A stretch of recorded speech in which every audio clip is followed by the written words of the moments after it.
مفتی شفیع صاحب رحمه الله زموږ د اکابرینو څخه دی. د ده زوی شیخ الاسلام د ده واقعات بیانوي. میری والد اور میری شیخ دا یو کتاب دی. وایي زما والد او زما قبلګاه. په دې کتاب کې د خپل پلار مفتی شفیع صاحب رحمه الله عادت بیانوي. وایي زما پلار مفتی شفیع صاحب رحمه الله دا عادت درلودی کوم عاید د پیسه و مال چې به د ده ملکیت ته راتلي ده دا دوه تقسیمه کړي وو. یو قسم هغه پیسه وه چې په محنت و مشقت به راتله، لکه ما او تا چې خواري وکړو، یو کتاب ولیکو، بیا یې چاپ کړو، بیا یې وخت کې یو شی لاسته راغلو. یو قسم پیسه هغه وه چې یو څوک به الله پاک مهربانه کړي واخله د پیسې. دوه قسم عاید د مفتي صاحب رحمه الله لاسته راتلی. یو قسم عاید او رقم او فند هغه و چې د تکلیف په مشقت ته لارې به راتلی. مثلا پوره میاشت بیا درس به کوي په مدرسه کې، د پوره میاشت درس به وروسته 3000 2000 تنخواه راغله. تنخواه موږ تاسې درس کوو، بیا د میاشت په اخر کې تنخواه اخلو. یو به داسې و چې یو چا به سخاوت وکړي، زکات بیا راوړي، صدقه بیا راوړي، انډیوالانو دوستانو. ده به دا دوه تقسیمه کړي وو. هغه پیسې چې د محنت و مشقت و خوارۍ د لارې راتلې هغه د یوې خلطې ته اچولي وې. هغه پیسې او دنیا او دولت چې به د راحت د لارې راتلې دی به نه و پسې ستړی سوی، هغه د بلې خلطې ته اچولي وې. دا څو خلطې سوې. یوه درېیمه خلطه هم د جوړه کړې وه. پر دې درېیمه خلطې ده لیکلې وه صدقات و مبرات. صدقات و مبرات کومه پیسه چې به ده د محنت او مشقت د لارې ګټل، په هغو کې به یې په 100 روپو کې یوه روپۍ راواخیستل، د دې صدقې پیسې خلطې ته به یې واچول. په 100 روپو کې به یوه روپۍ د اخیستل، ځینې خیرات ته ویل. هغه پیسې چې د راحت د لارې به راتلې دی به پسې ستړي سوي وي، چا به ورکړې، د هغوی به لسمه پیسه راخیستل. ټول زندګي وایي د ده دا معمول و. 4-5 قسمه خلطې وایي ده په صندوقچه کې درلودې. پر یوې خلطې به یې لیکلي وه د کور مصرف، پر بلې خلطې به یې لیکلي وه د زکات پیسې، پر بلې به یې لیکلي وه دا زما د درس تنخواه ده. خو هره پیسه چې به ده ته راغله 1/6 او 10 حصه به یې ده اخیستل، هغه د خیرات خلطو ده بیا اچول. بس دا خلطه کې به همیش پیسې پرتې وې.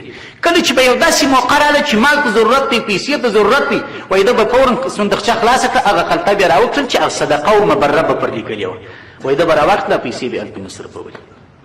موږ به ورته ویل چې دا چیش دی، په دې کې څه حکمت دی، دا د چیش دپاره. ورته دا ډېره اساني ماته راوایي.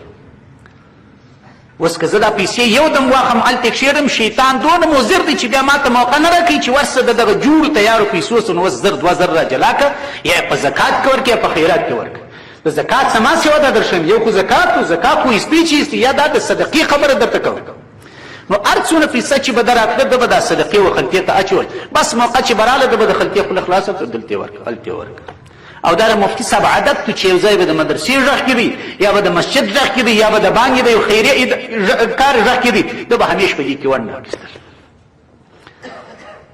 مدرسه چې جوړېدل په خپل شخصي لګښت یې 2 وطاقه جوړ کړل، په خپل شخصي پیسو دا یې مدرسې ته وقف کړل.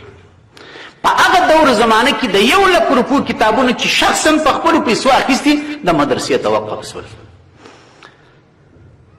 د الله والاو په شو صفاتو کې یو صفت دا دی چې الله عزوجل په قرآن کې ذکر کړی چې هغه بخل نه کوي، هغوی ورکړ کوي، هغه عطا کوي.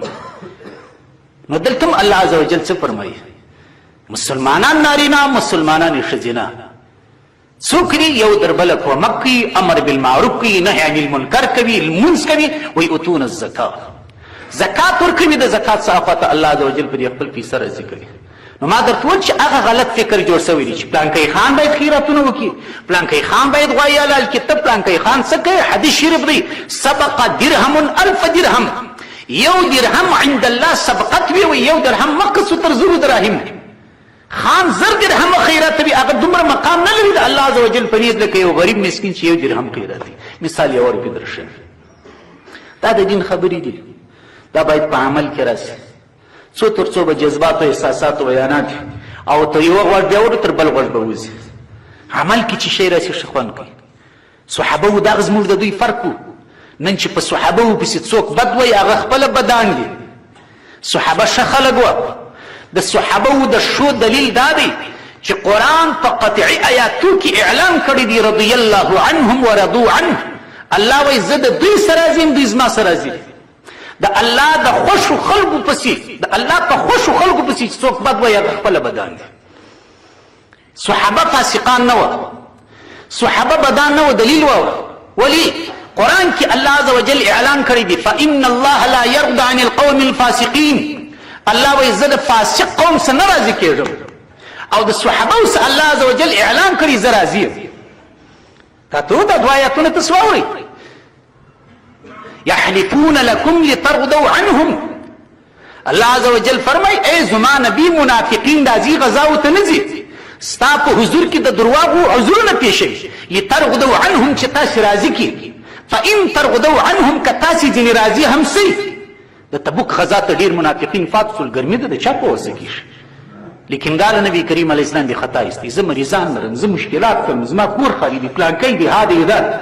الله عز وجل څه فرمایي فإن ترغدوا عنهم که ته ځینې راضي هم سئ فإن الله لا يرضى عن القوم الفاسقين. د فاسق قوم څخه الله نه راضي کېږي.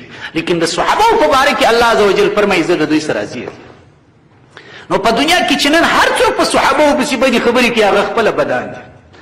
صحابه ښه خلک وو، هغوی دغه محبت د الله عز وجل د نبي سره چې ته خو دا څه کوي چې په غزا کې به د رسول الله ملګرتیا نه کوي، دا خو څه کوي چې په انډیوالۍ به د رسول الله ملګرتیا نه کوي. کډو چې زما او ستا په ټولنه کې په سبزیجاتو ترکاریو کې راځي، په ټوله مارکیټ کې نن هغه بیمارو کډو ارزانه شی دی، لیکن د دې باوجود رسول الله دوې ګولې خوړلې دی. د الله عز وجل د رسول صحابه کرامو تر پای پورې هغه خپل معمول ګرځولی وي. دا ښه خلک دي که نه دي؟ څوک چې بد پسې وایي هغه خپله بدان دي، هغه نه دي ښه خلک. الله الله فی اصحابی، دلته د اتقو کلمه پټه ده. نبی کریم علیه السلام فرمایي د الله واسطه درکوم. الله الله فی اصحابی مرتج په دا خطبه کې وایي د خدای په خاطر، د خدای په خاطر زما د صحابو په باره کې وبېرېږي. لا تتخذوهم من بعد غرضا، زما تر وفات وروسته زما صحابه نښه مه جوړوئ چې ابوبکر صدیق خو داسې وکړل، حضرت عمر صاحب خو داسې وکړل، پلانکي خو داسې وکړل. لا تتخذوهم من بعد غرضا، زما صحابه کرام نښه مه جوړوئ.